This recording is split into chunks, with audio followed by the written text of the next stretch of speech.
اعوذ باللہ من الشیطان الرجیم بسم اللہ الرحمن الرحیم عما يتساءلون عن النبأ العظیم الذی هم فیہ مختلفون کلا سیعلمون ثم کلا سیعلمون۔ 30ویں پارے میں سورۃ نبا تا سورۃ الناس 37 مکمل صورتیں شامل ہیں۔ سورۃ النبا فانی دنیا اور ابدی آخرت کا بیان۔ رکوع نمبر 1 دنیا کی نعمتیں فانی ہیں۔ پہلے رکوع میں بیان کیا گیا کہ لوگ قیامت کی عظیم خبر کے حوالے سے اختلاف کر رہے ہیں۔ کسی کے خیال میں دوبارہ جی اٹھنا ناممکنات میں سے ہے۔ کوئی کہتا ہے ہمارے معبود سفارش کر کے ہمیں بخشوا لیں گے۔ کسی کا دعویٰ ہے کہ ہمیں دنیا میں مال و دولت سے نوازا گیا ہے اور قیامت میں بھی یہی انعام ملیں گے۔ جواب دیا گیا کہ اصل معاملہ کیا ہوگا عن قریب انہیں معلوم ہو جائے گا۔ اس کے بعد پہلے رکوع میں کئی نعمتوں کا ذکر ہے۔ اللہ نے آسمان، سورج، چاند، زمین، پہاڑ، رات، دن، نیند، بارشیں، باغات، کھیتیاں، غرض انسان کے فائدے کے لیے کئی نعمتیں بنائی ہیں۔ البتہ یہ سب کی سب نعمتیں فانی ہیں۔ فیصلے کا دن اپنے طے شدہ وقت پر آ جائے گا۔ اس روز سرکشوں کے لیے سوائے عذاب کے کسی اور چیز کا اضافہ نہ کیا جائے گا۔ رکوع نمبر 2 میدان حشر کا منظر۔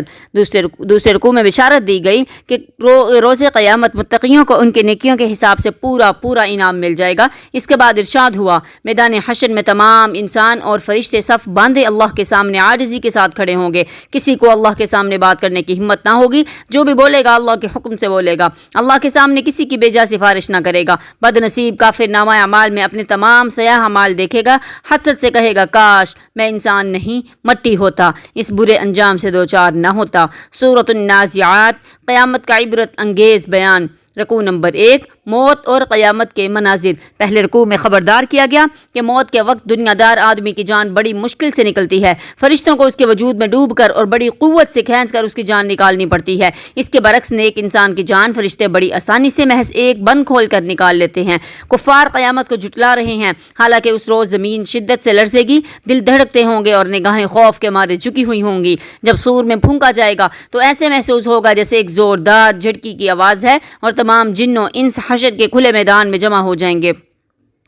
رکوع نمبر 2 روز قیامت کیا ہوگا۔ دوسرے رکوع میں آگاہ کیا گیا کہ روز قیامت جب سور میں پھونک ماری جائے گی تو بہت بڑی تباہی آ جائے گی۔ اس روز ہر انسان یاد کرے گا کہ اس نے دنیا کی زندگی میں کیا عمل کیا ہے۔ جس بد نصیب نے سرکشی کی اور دنیا کی زندگی کو ترجیح دی اس کا ٹھکانہ جہنم ہوگا۔ اس کے برعکس جو رب کے سامنے جواب دہی کے احساس سے ڈرتا رہا اور خود کو نفس کی خواہشات سے بچانے کی کوشش کی تو اس کا ٹھکانہ جنت ہوگا۔ اللہ ہم سب کو آخرت کی ترجیح دینے کی توفیق عطا فرمائے، آمین۔ سورۃ عبس اللہ کے احسانات اور انسانوں کی ناشکری کا بیان۔ اس سورۃ مبارکہ میں ایک واقعہ بیان ہوا۔ ایک بار نبی کریم صلی اللہ علیہ وسلم سرداران قریش کو دعوت دے رہے تھے۔ اس دوران ایک صحابی حضرت عبداللہ بن ام مکتوم رضی اللہ تعالیٰ عنہ آگے، وہ نابینا تھے اور نہیں دیکھ سکتے تھے۔ آپ صلی اللہ علیہ وسلم کن لوگوں سے محو گفتگو ہیں؟ انہوں نے آپ صلی اللہ علیہ وسلم کو اپنی طرف متوجہ کیا۔ آپ صلی اللہ علیہ وسلم کو اندیشہ ہوا کہ اب سردار میری بات نہیں سنیں گے، کیونکہ وہ اپنی محفل میں کسی مفلس صحابی کی آمد کو پسند نہیں کرتے۔ اس اندیشے کی وجہ سے آپ کو حضرت عبداللہ بن ام مکتوم کی آمد ناگوار محسوس ہوئی۔ اللہ نے آپ صلی اللہ علیہ وسلم کو متوجہ فرمایا کہ یہ ناگواری درست نہیں۔ آپ صلی اللہ علیہ وسلم کیوں ان سرداروں کو دعوت دینے میں ایسی ترجیح دے رہے ہیں کہ جس سے اپنے ایک مخلص ساتھی کی تربیت اور تزکیہ کی خواہش پوری نہیں ہو رہی؟ معاشرے کے بااثر طبقات کو دعوت میں اولین اہمیت دینا مفید ہے۔ اگر وہ اصلاح قبول کر لیں تو نظام کی تبدیلی آسان ہو جاتی ہے۔ سورۃ التکویر انکار رسالت کے ذریعے عمل سے گریز کا بیان۔ اس سورۃ مبارکہ میں بیان کیا گیا کہ روز قیامت سورج کی بساط لپیٹ دی جائے گی، ستارے مان پڑ جائیں گے، پہاڑ چلائے جائیں گے اور سمندر کھولتے ہوئے پانی کی طرح ابل رہے ہوں گے۔ زندہ دفن کی گئی بچی سے دریافت کیا جائے گا کہ تجھے کس جرم کی سزا دی گئی۔ جہنم کی آگ کو خوب دہکایا جائے گا، جنت کو آراستہ کر کے قریب لے آیا جائے گا۔ اس روز ہر انسان دیکھ لے گا کہ وہ کیا اعمال اللہ کے سامنے پیش کرنے کے لیے لایا ہے۔ مزید ارشاد ہوا کہ قرآن کریم اللہ کا کلام ہے، جسے اللہ کے مقرب فرشتے حضرت جبرائیل علیہ السلام نے نبی کریم صلی اللہ علیہ وسلم کے قلب مبارک پر نازل کیا۔ حضرت جبرائیل علیہ السلام رسول ملک ہیں اور نبی کریم صلی اللہ علیہ وسلم رسول بشر۔ نبی کریم صلی اللہ علیہ وسلم ہرگز مجنون نہیں ہیں، بلکہ انہوں نے اپنی آنکھوں سے رسول ملک کو اصلی ملکوتی صورت میں واضح افق پر دیکھا ہے۔ انہیں مجنون کہہ کر ان کی رسالت کا انکار کرنے والے دراصل اللہ کے احکامات پر عمل سے گریز کرنا چاہتے ہیں۔ اپنی اس کاوش کا جواز فراہم کرنے کے لیے کہتے ہیں کہ قرآن اللہ کا نہیں معاذ اللہ کسی شیطان جن کا القا کیا ہوا کلام ہے۔ قرآن تو ایک یاد دہانی ہے، دور اندیش وہ ہے جو اس یاد دہانی سے نصیحت حاصل کر کے سیدھے راستے کو اختیار کر لے۔ سورہ انفطار، انکار جزا و سزا کے ذریعے عمل سے گریز کا بیان۔ یہ سورت مبارکہ آگہی کر رہی ہے کہ روز قیامت آسمان پھٹ جائے گا، ستارے بکھر جائیں گے، سمندر اپنی حدود سے نکل کر بہنا شروع کر دیں گے، قبروں کو کرید کر ان میں سے مدفون انسانوں کو نکالا جائے گا۔ ہر انسان جان لے گا کہ اس نے دنیا میں کس شے کو ترجیح دی اور کس شے کو پس پشت ڈال دیا۔ یہ تصور بظاہر خوشکن لیکن دراصل پر فریب ہے کہ اللہ رب کریم ہے اور کسی بھی انسان کو جہنم میں نہ ڈالے گا۔ سورۃ المطففین، سرکشوں اور نیکوکاروں کا انجام۔ اس سورت مبارکہ میں ناپ تول میں ڈنڈی مارنے والوں کو بربادی کی وعید سنائی گئی ہے۔ وہ لیتے ہوئے ہتو ہر شے پوری لیتے ہیں لیکن دیتے ہوئے کمی کرتے ہیں۔ ان کا یہ طرز عمل گواہی دے رہا ہے کہ انہیں آخرت میں جواب دہی کا یقین نہیں ہے۔ آخرت میں ان جیسے سرکشوں کو جہنم میں پھینک دیا جائے گا اور ان سے کہا جائے گا کہ یہی وہ سزا ہے جسے تم جھٹلا رہے تھے۔ اس کے برعکس نیکوکار جنت میں نعمتوں سے لطف اندوز ہو رہے ہوں گے، ان کے چہروں پر نعمتوں کی تازگی نمایاں ہوگی۔ مقابلہ کرنے والوں کو چاہیے کہ ان نعمتوں کے حصول کے لیے نیکیاں کر کے ایک دوسرے سے آگے نکلیں۔ دنیا میں سرکش نیکوکاروں کا مذاق اڑاتے ہیں، روز قیامت نیکوکار سرکشوں پر ہنس رہے ہوں گے، دیکھ لیں گے کہ سرکشوں نے کیسا گھاٹے کا سودا کیا ہے۔ سورہ انشقاق، اللہ کے سامنے حاضری کا بیان۔ یہ سورت مبارکہ قیامت کی کچھ نشانیاں بیان کرنے کے بعد آگاہ کر رہی ہے کہ انسان دنیا میں مشقتیں جھیلتے اللہ کی طرف جا رہا ہے، اسے آخرت میں اللہ کے سامنے اپنے ایک عمل کی جواب دہی کرنی ہے۔ خوش نصیب انسان کو اس کا نامہ اعمال دائیں ہاتھ میں دیا جائے گا اور اللہ اس کا آسان حساب لے گا۔ گناہگار انسان کو نامہ اعمال بائیں ہاتھ میں دیا جائے گا، جسے دیکھتے ہی وہ چیخو پکار کرے گا، اب اسے دہتی ہوئی آگ میں داخل کر دیا جائے گا۔ اس کا جرم یہ تھا کہ وہ اپنے گھر والوں میں بے فکری کی زندگی بسر کر رہا تھا، فرائض سے غافل اور حرام میں ملوث ہو کر عیاشی کر رہا تھا۔ اس کا رب اس کی تمام غفلتوں اور جرائم سے واقف تھا۔ سورہ بروج، اہل حق کی تحسین اور اہل باطل کی مذمت۔ اس سورت مبارکہ میں ان ظالم یہودیوں کی مذمت کی گئی جنہوں نے 523 میں یمن کے علاقے میں عیسائی اہل ایمان کو ایندھن بھری خندقوں میں جلا کر شہید کر دیا تھا۔ اس وقت عیسائی ہی مومن تھے، کیونکہ مومن وہ ہوتا ہے جو تمام انبیاء پر ایمان رکھے۔ نبی کریم صلی اللہ علیہ وسلم کی بعثت سے پہلے یہ سعادت صرف عیسائیوں کو حاصل تھی۔ یہودیوں کی جانب سے اہل ایمان کو اس بات کی سزا دی گئی کہ وہ اللہ پر اس کی توحید کے ساتھ ایمان لائے۔ عن قریب مظلوموں کو بہترین انعامات اور ظالموں کو بدترین عذاب دیا جائے گا۔ سورۃ الطارق، آخرت کے حوالے سے شبہات کا جواب۔ یہ سورت مبارکہ ایمان بالآخرت کے حوالے سے شبہات کا جواب دے رہی ہے۔ ہر انسان کی نگرانی اسی طرح کی جا رہی ہے جیسے ستارے ہر وقت زمین پر نگراں کی طرح نظر رکھتے ہیں۔ انسان کو دوبارہ اسی طرح زندہ کیا جائے گا جیسے اسے پہلی بار نطفے سے پیدا کیا گیا۔ کوئی چھوٹی بات تو کیا، اللہ انسان کے سینوں میں پوشیدہ رازوں سے بھی واقف ہے۔ روز قیامت اللہ کی اجازت کے بغیر کوئی کسی کی مدد نہ کر سکے گا۔ قرآن ایک فیصلہ کن کتاب ہے اور یہ ہرگز کوئی بے مقصد کلام نہیں۔ جو قرآن کی قدر کرے گا سرخرو ہوگا اور جو قرآن کی نہ قدری کرے گا ناکام و نامراد ہوگا۔ سورۃ اعلیٰ، ذکر، صبر اور تذکیر کی تلقین۔ اس سورت مبارکہ میں نبی کریم صلی اللہ علیہ وسلم کو تلقین کی گئی کہ اللہ کا ذکر کرتے رہیں، صبر کریں اور قرآن کے نزول کے حوالے سے جلدی نہ کریں۔ لوگوں کو آخرت کی یاد دہانی کراتے رہیں۔ جس شخص کے دل میں خوف خدا ہوگا وہ یاد دہانی سے اصلاح کر لے گا۔ بڑا ہی بد نصیب بدبخت ہے وہ جو یاد دہانی سے فائدہ نہیں اٹھاتا۔ ایسے لوگ ایک بڑی آگ کا ایندھن بنیں گے جس میں نہ مر سکیں گے نہ ہی زندوں میں شمار ہوں گے۔ آخرت میں ابدی کامیابی اسے ملے گی جس نے اپنے نفس کو دنیا کی محبت سے پاک کیا، اللہ کا ذکر کرتا رہا اور نمازیں ادا کرتا رہا۔ المیہ یہ ہے کہ انسانوں کی اکثریت دنیا کی عارضی گھٹیا لذتوں کو ترجیح دیتی ہے، حالانکہ آخرت کی نعمتیں اعلیٰ اور دائمی ہیں۔ سورہ غاشیہ، توحید اور آخرت کی یاد دہانی۔ اس صورت مبارکہ میں ارشاد ہوا کہ روز قیامت مجرموں کے چہرے ذلت کے مارے جھکے ہوئے ہوں گے، پھر یہ بد نصیب چہرے جہنم کی دہتی ہوئی آگ میں داخل ہوں گے، وہاں ان کا مشروب کھولتا ہوا پانی اور غذا کانٹے دار جھاڑی ہوگی۔ اس روز نیکوکاروں کے چہرے روشن اور دمکتے ہوئے ہوں گے، وہ دنیا میں کی گئی اپنی محنتوں پر مطمئن ہوں گے، پھر وہ جنت کی دائمی نعمتوں سے سرفراز ہوں گے۔ انسان کو چاہیے کہ دیکھے اونٹ کو جسے اللہ نے صحرائی سفر کے لیے کتنا موزوں بنایا ہے، انسان کو جسے اللہ نے کس طرح بلند کر دیا ہے، پہاڑ کو جسے اللہ نے زمین میں کیسے گاڑ دیا ہے اور زمین کو جسے اللہ نے کیسے بچھا دیا ہے۔ نبی کریم صلی اللہ علیہ وسلم کو تلقین کی گئی کہ وہ مظاہر قدرت کے ذریعے اللہ کی معرفت کی یاد دہانی کراتے رہیں۔ ان کی ذمہ داری صرف یاد دہانی کرانا ہی ہے۔ جسے معرفت الہی حاصل ہو گئی وہ خوش نصیب ہے، جس نے یاد دہانی سے رخ پھیر لیا تو اللہ اسے بڑے عذاب سے دوچار کرے گا۔ انہیں بالآخر اللہ کی عدالت میں پیش ہونا ہے، پھر اللہ ہی نے ان سے حساب لینا ہے۔ سورہ فجر، دنیا پرستوں کی شدت شدید مذمت کا بیان۔ سورہ فجر کی ابتدا میں ایسے اوقات کا بیان ہے جن میں اللہ کی طرف سے روحانی فیوز و برکات عام ہوتے ہیں اور تھوڑی سی عبادت کا کثیر ثواب حاصل ہوتا ہے۔ ان اوقات میں فجر کا وقت، ذی الحجہ کی ابتدائی 10 راتیں، رمضان کا آخری عشرہ اور رات کا آخری پہر شامل ہیں۔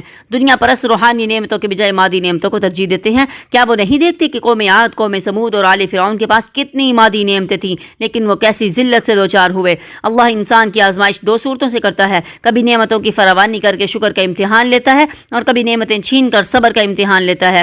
دنیا پرست نعمتوں کی فراوانی کو باعث عزت اور نعمتوں کے زوال کو باعث ذلت سمجھتے ہیں۔ حقیقت میں نہ وہ عزت ہے اور نہ یہ ذلت، یہ دونوں صورتیں آزمائش کی ہیں۔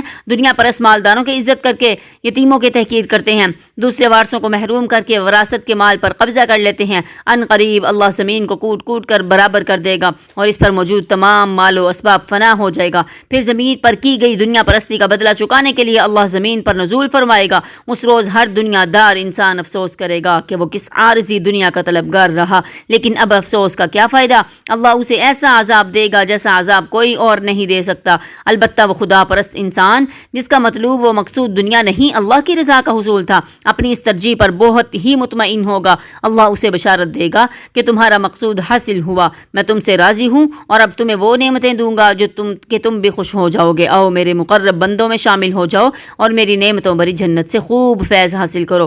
سورہ بلد، اللہ کی راہ میں صدقہ و خیرات کی پسندیدہ صورت کا بیان۔ سورہ بلد میں ایسے کردار کی مذمت کی گئی جو بڑے تکبر سے دعویٰ کرتا ہے کہ میں نے ڈھیروں مال صدقہ کیا ہے، کیا اللہ اسے نہیں دیکھ رہا؟ اللہ کو تو وہ نیکی پسند ہے جو اس کی ہدایت کے مطابق اور اس کی رضا کے حصول کے لیے انجام دی جائے۔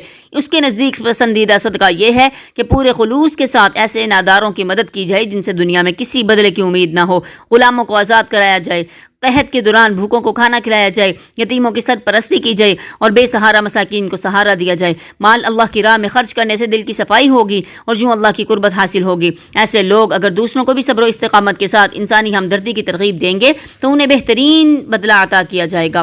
سورہ شمس، کون کامیاب ہے اور کون ناکام؟ سورہ شمس میں متضاد مظاہر قدرت، سورج و چاند، دن و رات اور آسمان و زمین کی قسم کھا کر کہا گیا کہ انسانی وجود میں 2 متضاد میلانات یعنی بدی اور نیکی کا شعور رکھ دیا گیا ہے۔ یہ شعور دراصل انسانی وجود میں موجود روح ربانی کی وجہ سے ہے۔ روح میں اللہ کی قربت کی ایک تڑپ ہے جس کے لیے اسے نیکی کی طرف رغبت اور برائی سے نفرت ہے۔ اس کے برعکس انسان کا نفس اسے برائی کی طرف لے جاتا ہے۔ اگر روح کے تقاضے سامنے رہیں تو یہی نفس لوامہ یعنی ضمیر بن کر انسان کو نیکی پر خوش اور برائی پر پشیمان کرتا ہے۔ رفتہ رفتہ انسان کے نفس کا تزکیہ ہوتا ہے اور وہ نفس مطمئنہ بن جاتا ہے۔ اس سعادت کو حاصل کرنے والے کامیاب ہیں۔ اس کے برعکس جو بدنصیب نفس کی خواہشات کو روح کے تقاضوں پر ترجیح دیتے ہیں اور روح کو خاکی وجود میں دفن کر دیتے ہیں، وہ لوگ ناکام ہو جاتے ہیں۔ سورۃ اللیل، پسندیدہ اور ناپسندیدہ کرداروں کا بیان۔ اس سورت مبارکہ میں پسندیدہ ناپسندیدہ کرداروں کا ذکر ہے۔ اللہ کی نگاہ میں پسندیدہ کردار اس انسان کا ہے جو اس کی راہ میں مال خرچ کرتا ہے، ہر معاملے میں اللہ کی نافرمانی سے بچتا ہے، حق کا بھرپور ساتھ دے کر اس کی تصدیق کرتا ہے۔ ایسے انسان کے لیے اللہ جنت کی راہ آسان فرما دیتا ہے۔ اللہ ایسے انسان کے کردار کو ناپسند کرتا ہے جو بخل کرتا ہے، کسی بھی معاملے میں جائز ناجائز کی پرواہ نہیں کرتا اور حق کی دعوت کو جھٹلاتا ہے۔ ایسے کردار والے انسان کے لیے جہنم کی راہ آسان کر دی جاتی ہے۔ سورۃ الضحیٰ، مایوسی دور کرنے کا نسخہ۔ ایک بار نزول وحی میں طویل وقفہ ہوا تو یہ گمان کر کے آپ صلی اللہ علیہ وسلم پر مایوسی طاری ہونے لگی کہ شاید اللہ مجھ سے ناراض ہو گیا ہے۔ اس سورت مبارکہ میں آپ صلی اللہ علیہ وسلم کی دلجوئی کی گئی کہ اللہ نہ تو اپنے حبیب سے ناراض ہوا ہے اور نہ ہی اس نے آپ صلی اللہ علیہ وسلم کو چھوڑ دیا ہے، وہ تو مسلسل آپ صلی اللہ علیہ وسلم کی درجات بلند فرما رہے ہیں اور ان قریب آپ صلی اللہ علیہ وسلم کو وہ کچھ عطا فرمائے گا کہ آپ صلی اللہ علیہ وسلم خوش ہو جائیں گے۔ آپ یتیم تھے تو اس نے آپ صلی اللہ علیہ وسلم کو سہارا دیا، آپ حق کی تلاش میں تھے، بے چین تھے تو اس نے قرآن کے ذریعے آپ صلی اللہ علیہ وسلم کو ہدایت دی، آپ تنگ دست تھے تو اس نے آپ صلی اللہ علیہ وسلم کو غم روزگار سے فارغ کر دیا۔ مایوسی کی کیفیت میں اللہ کی عنایات کا تصور انسان کو تسکین دیتا ہے اور مایوسی کو دور کر دیتا ہے۔ سورہ انشراح، نبی کریم صلی اللہ علیہ وسلم کی مشکل آسان کر دی گئی۔ غار حرا تنہائیوں میں اللہ سے لو لگانے کا سرور حاصل کر رہے تھے، ایسے میں اللہ نے آپ صلی اللہ علیہ وسلم کو حکم دیا کہ جائیے اور لوگوں کو آخرت کی جواب دہی کے حوالے سے خبردار کیجیے اور اپنے رب کی بڑائی کو قائم کیجیے۔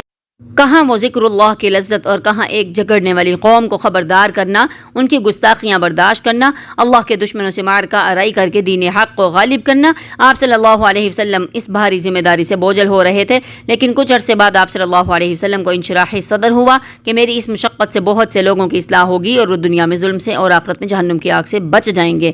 سورۃ التین، انسان کی عظمت کا بیان۔ اس سورۃ مبارکہ میں قسمیں کھا کر اعلان کیا گیا کہ انسان کی تخلیق بہت عمدہ ساخت پر کی گئی۔ انجیل کی قسم سے اشارہ حضرت نوح علیہ السلام کی طرف ہے، کیونکہ ان کے علاقے میں اس پھل کی کثرت تھی۔ زیتون اشارہ کر رہے ہیں حضرت اسرائیل علیہ السلام کی طرف، کیونکہ وہ زیتون کی کثرت والے علاقوں میں بھیجے گئے۔ طور سینا حضرت موسیٰ علیہ السلام کی طرف اشارہ کر رہا ہے، کیونکہ اسی مقام پر آپ علیہ السلام کو اللہ سے شرف ہم کلامی حاصل ہوا۔ بلد امین سے اشارہ حضرت ابراہیم علیہ السلام کی طرف ہے، جنہوں نے شہر مکہ کے لیے امن کا گہوارہ بننے کی دعا کی تھی، اور اشارہ نبی کریم صلی اللہ علیہ وسلم کی طرف بھی ہے، کیونکہ آپ صلی اللہ علیہ وسلم کی باعث اسی محترم شہر میں ہوئی۔ 5 پیغمبروں کا پاکیزہ کردار اس بات کی دلیل ہے کہ انسان بہترین ساخت کا حامل ہے۔ اصل انسان دراصل اس کی روح ہے، جس کی وجہ سے وہ مسجود ملائک بنا۔ اللہ نے پہلے انسان کو روح کے وجود کو بخشا، پھر اسے بدن میں ڈال کر دنیا میں بھیج دیا۔ اب معرکہ روح و بدن شروع ہو گیا۔ روح کا تعلق اللہ سے ہے، لہٰذا وہ انسان کو اللہ کی طرف لے جانا چاہتی ہے۔ بدن مٹی سے بنا ہے اور وہ انسان کو مٹی سے پیدا ہونے والی سہولیات کی طرف کھینچتا ہے۔ جو انسان روح کے تقاضوں کو غالب کر کے ایمان اور عمل صالح کی روش اختیار کرتا ہے، وہ اپنی عظمت کو حاصل کر لیتا ہے۔ سورۃ العلق، علم حاصل کرنے کی فضیلت۔ نبی کریم صلی اللہ علیہ وسلم پر نازل ہونے والی پہلی وحی سورۃ العلق ابتدائی 5 آیات پر مشتمل تھی۔ ان آیات میں دوبارہ حکم دیا گیا کہ نبی صلی اللہ علیہ وسلم پڑھیے، یہ ہے اللہ کے نزدیک علم سیکھنے کی فضیلت۔ مزید ارشاد ہوا کہ انسان سرکشی کرتا ہی رہتا ہے، اس کی وجہ یہ ہے کہ سرکشی پر فوری پکڑ نہیں ہوتی۔ اس مسئلے کا حل کیا ہے، یعنی معاشرے کو کیسے پاکیزہ بنایا جا سکتا ہے؟ اس سوال کا جواب ہے آخرت میں اللہ کے سامنے جواب دہی کا احساس کرنا۔ جتنا انسان میں خوف خدا اور محاسبہ اخروی کا احساس بڑھتا جائے گا، وہ سرکشی چھوڑتا اور کردار کی پاکیزگی کو اپناتا جائے گا۔ سورہ قدر، قدر والی رات کی عظمت کا بیان۔ سورہ قدر میں شب قدر کی فضیلت کی وجہ بیان کی گئی کہ اس رات میں قرآن نازل کیا گیا۔ یہ رات بڑی قدر والی رات ہے۔ اس رات کی عبادت میں 1000 مہینوں کی عبادت سے بڑھ کر ہے۔ یہ فضیلت طلوع فجر تک جاری رہتی ہے۔ اس شب میں فرشتے اور روح الامین اہل زمین کے لیے سال بھر کے لیے فیصلے لے کر اترتے ہیں۔ سورہ بینہ، کھرے اور کھوٹے کے جدا ہونے کا بیان۔ اس سورۃ مبارکہ میں واضح کیا گیا کہ بینہ یعنی واضح دلیل قرآن حکیم اور سنت رسول صلی اللہ علیہ وسلم کے مجموعے کا نام ہے۔ اس بینہ نے آ کر اہل کتاب اور مشرکین میں سے کھرے کھوٹے کو جدا کر دیا۔ دور جاہلیت میں بظاہر فلاحی کام بہت سے لوگ کرتے تھے، بینہ کے آنے کے بعد واضح ہو گیا کہ کس کا فلاحی کام اللہ کے لیے ہے، مثلا حضرت ابوبکر صدیق رضی اللہ تعالیٰ عنہ، اور کس کا ذاتی کام نام و نمود کے لیے ہے، مثلا ابو جہل۔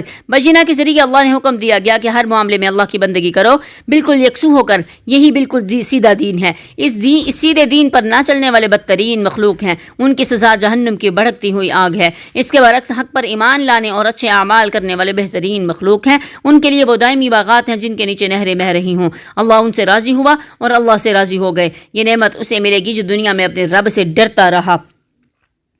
سورۃ الزلزال، روز قیامت زمین کی کیفیت کا کردار کا بیان۔ یہ سورۃ مبارکہ آگاہی کر رہی ہے کہ روز قیامت زلزلہ آنے کی وجہ سے زمین اپنے اندر مدفون تمام انسان کو نکال دے گی، پھر وہ ان تمام اعمال کا حال بتائے گی جو اس پر انسانوں نے کیے تھے۔ تمام انسان اپنے اپنے اعمال کے اعتبار سے گروہوں میں تقسیم کر دیے جائیں گے۔ جس نے ذرہ برابر نیکی کی ہوگی وہ اسے درج پائے گا، اور جس نے ذرہ برابر برائی کی ہوگی وہ اسے بھی لکھا ہوا پائے گا۔ سورۃ عادیات، انسان کی ناشکری کا بیان۔ سورۃ عادیات میں انسان کے کردار کا گھوڑے کے کردار سے موازنہ کیا گیا ہے۔ گھوڑا اپنے مالک کا انتہائی وفادار ہوتا ہے۔ مالک گھوڑے کا خالق نہیں اور نہ ہی اس کی خوراک پیدا کرتا ہے، وہ تو صرف اللہ کی پیدا کردہ خوراک گھوڑے کے سامنے ڈال دیتا ہے، اور گھوڑا اپنی جان کی پرواہ کیے بغیر ہر مہم میں مالک کا ساتھ دیتا ہے۔ اللہ انسان کا خالق ہے اور اسے تمام ضروریات عطا فرماتا ہے، لیکن انسان اللہ کا بڑا ناشکرا ہے۔ وہ اللہ کی محبت اور رضا کو پس پشت ڈال کر مال کی محبت کو ترجیح دیتا ہے۔ روز قیامت قبروں کو قرید کر ہر انسان کو نکالا جائے گا، پھر اس کے اعمال کے پیچھے کار فرما نیتوں کو بھی جانچا جائے گا۔ اللہ اس روز کی رسوائی سے ہمیں محفوظ فرمائے، آمین۔ سورۃ قاریعہ، روز قیامت کی ہولناک آفت۔ سورۃ القاریعہ میں خبردار کیا گیا کہ قیامت زوردار زلزلے کی صورت میں بڑی زبردست آفت برپا ہوگی۔ لوگ بکھرے ہوئے پتنگوں کی طرح منتشر ہوں گے اور پہاڑ دہکنی ہوئی اون کی طرح اڑ رہے ہوں گے۔ فیصلے نیکیوں کے وزن کی بنیاد پر ہوں گے۔ جس کی نیکیوں کا پلڑا بھاری ہوا وہ جنت میں عیش کرے گا، جس کی نیکیوں کا پلڑا ہلکا ہوا بھڑکتی ہوئی آگ میں جلتا رہے گا۔ سورۃ التکاثر، کثرت کے ہوس اور اس کے انجام کا بیان۔ سورۃ التکاثر میں ان بدنصیبوں کے حال پر افسوس کیا گیا جنہیں کثرت کی ہوس نے اللہ کے احکامات سے غافل کر دیا، یہاں تک کہ وہ قبروں میں جا پہنچے۔ ان قریب کثرت کی ہوس کا برا انجام جہنم کی صورت میں سامنے آئے گا اور ان سے دنیا میں عطا کی جانے والی ہر نعمت کے بارے میں باز پرس کی جائے گی، نعمت استعمال کر کے اللہ کی اطاعت کی یا شیطان کی۔ سورۃ عصر، جہنم سے بچنے کا راستہ۔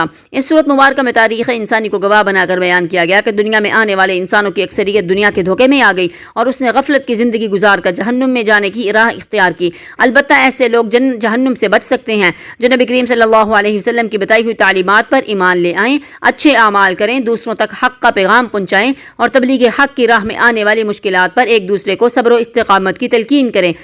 سورۃ الہمزہ، مال سمیٹ کر رکھنے والوں کے برے انجام کا ذکر۔ سورۃ مبارکہ میں ایسے انسان کے پست کردار کو بے نقاب کر رہی ہے جس کا مقصود دولت جمع کرنا ہو، وہ اس گھٹیا مقصد کے لیے جھوٹ، دھوکہ دہی، خیانت اور لگائی بجھائی غرض کسی اخلاقی برائی کو برائی نہیں سمجھتا۔ وہ روپے پیسے کو ہی کامیابی اور عزت کا معیار سمجھتا ہے، مال جمع کرتا رہتا ہے اور سمجھتا ہے کہ اس کی بقا اور بعد از موت ناموری مال ہی کی وجہ سے ممکن ہے۔ ایسے گھٹیا انسان کو عن قریب اللہ کی بھڑکائی ہوئی آگ میں پھینک دیا جائے گا۔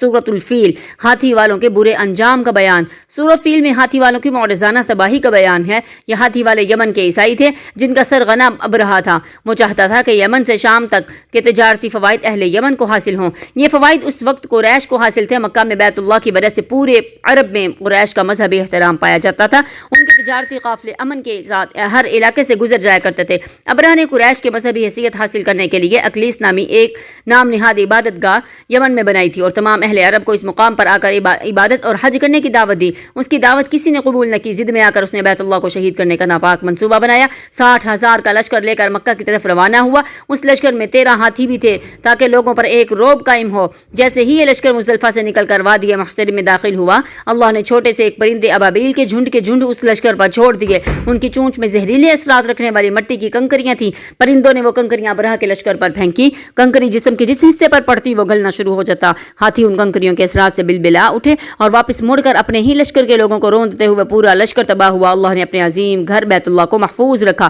سورۃ قریش پر اللہ کے احسانات کا ذکر۔ اس سورۃ مبارکہ میں قریش کو باور کرایا گیا کہ اللہ نے ابرہہ کے لشکر کو تباہ کیا تاکہ تمہارے تجارتی مفادات محفوظ رہیں۔ احسان مندی کا تقاضا ہے کہ تم خود ساختہ معبودوں کے بجائے بیت اللہ کے رب یعنی اللہ کی عبادت کرو، وہ رب کے جس نے تمہیں بھوک مٹانے کے لیے غذا دی اور بیت اللہ کے گرد ایک خاص علاقے کو حرم قرار دے کر تمہیں جنگ و جدل کے خوف سے امن دے دیا۔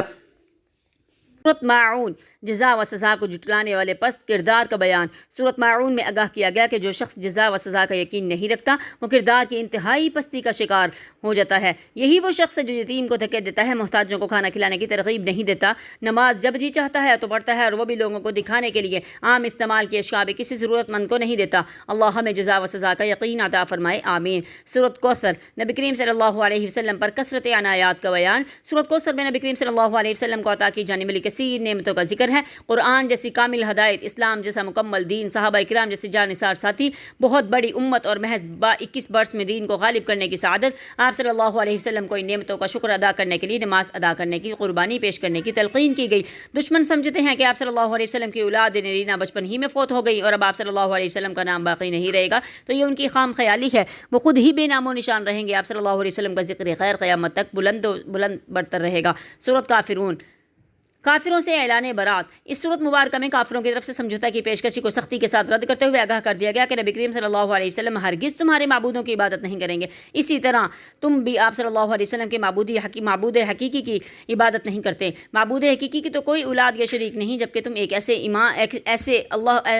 ایسے اللہ کو مان رہے ہو کہ فرشتے اس کی بیٹیاں اور تمہارے خود ساختہ معبود اس کے شریک ہیں۔ تمہارا تصور اللہ کے بارے میں کچھ ہے، نبی کریم صلی اللہ علیہ وسلم کا تصور اور تمہیں تمہارا دین مبارک اور جس کے تحت تم من گھڑت معبودوں کی عبادت کرتے ہو۔ نبی کریم صلی اللہ علیہ وسلم کے لیے ان کا دین کافی ہے جس میں عبادت صرف اور صرف اللہ کی ہے۔ سورۃ نصر، نبی کریم صلی اللہ علیہ وسلم کے مشن کی کامیابی کا اعلان۔ یہ سورۃ مبارکہ بشارت دے رہی ہے کہ نبی کریم صلی اللہ علیہ وسلم کو ان قریب اللہ کی مدد آئے گی، مسلمانوں کو فتح ہوگی اور دین غالب ہو جائے گا۔ گویا نبی کریم صلی اللہ علیہ وسلم کا مشن اپنی تکمیل کو پہنچے گا۔ لوگ جوک در جوک نظام اسلام کو قبول کریں گے۔ اب نبی کریم صلی اللہ علیہ وسلم کو دنیا سے رخصت ہونے سورۃ اللہب، گستاخ رسول کے لیے شدید ترین وعید کا ذکر۔ ابو لہب آپ صلی اللہ علیہ وسلم کا سگا چچا اور پڑوسی تھا۔ وہ حسن سلوک کے بجائے آپ صلی اللہ علیہ وسلم کو گالیاں دیتا، کھانے کی ہانڈی میں نجاست ڈالتا اور آپ صلی اللہ علیہ وسلم کی راہ میں کانٹے بچھاتا۔ تبلیغ دین کے دوران آپ صلی اللہ علیہ وسلم کے پیچھے چلتا اور لوگوں کو آپ صلی اللہ علیہ وسلم کی بات سننے سے روکتا۔ اس صورت مبارکہ میں وعید سنائی گئی کہ اس کے دونوں ہاتھ ٹوٹ جائیں گے اور وہ برباد ہوگا، اس کا مال اس کے کچھ کام نہ آئے گا، روز قیامت انگاروں والی آگ میں جلے گا۔ اس کی بیوی بہت زیادہ لگائی بجائی کے ذریعہ فساد کی آگ بھڑکاتی تھی اور وہ اسی طرح ہلاک ہوگی کہ کھجور کی رسی اس کے گلے میں پھندا بن کر اٹک جائے گی۔ سورۃ اخلاص، اللہ کے یکتا ہونے کا بیان۔ سورۃ اخلاص میں اللہ یعنی معبود حقیقی کے امتیازی اوصاف کا بیان ہے۔ وہ یکتا ہے، وہ خالق ہے اور کسی کا محتاج نہیں، جبکہ اس کے علاوہ ہر شے مخلوق ہے اور اس کی محتاج ہے۔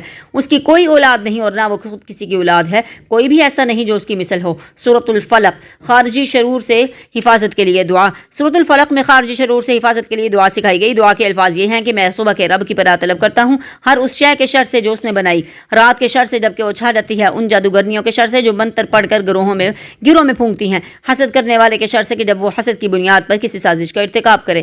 سورۃ ناس، داخلی شرور سے حفاظت کی دعا۔ سورۃ ناس میں باطنی شرور سے حفاظت کے لیے دعا سکھائی گئی۔ ارشاد ہوا، یوں دعا مانگو کہ میں پناہ طلب کرتا ہوں تمام انسانوں کے رب، بادشاہ، معبود حقیقی، اس چھپ کر وسوسہ ڈالنے والے کے شر سے جو انسانوں کے سینوں میں وسوسہ اندازی کرتا ہے۔ یہ وسوسہ ڈالنے والا کوئی اور نہیں جن شیطان بھی ہو سکتا ہے، یا شیطان کا ایجنٹ کوئی انسان بھی ہو سکتا ہے۔ اللہ تعالیٰ کا کتنا بڑا احسان ہے کہ اس نے اپنی عظیم کتاب کے آغاز میں سورۃ فاتحہ کی صورت میں بندوں کو ہدایت مانگنے کی دعا تلقین فرمائی، پھر پورے قرآن حکیم کے صورت میں ہدایت دے کر دعا قبول فرمائی۔ آخری دو صورتوں میں تمام شرور سے پناہ مانگنے کی دعا سکھا دی تاکہ ہدایت پانے کے بعد انسان گمراہ نہ ہو۔ اللہ ہمیں اپنے اس احسان عظیم اور دیگر بے شمار نعمتوں کا شکر ادا کرنے کی توفیق عطا فرمائے، آمین۔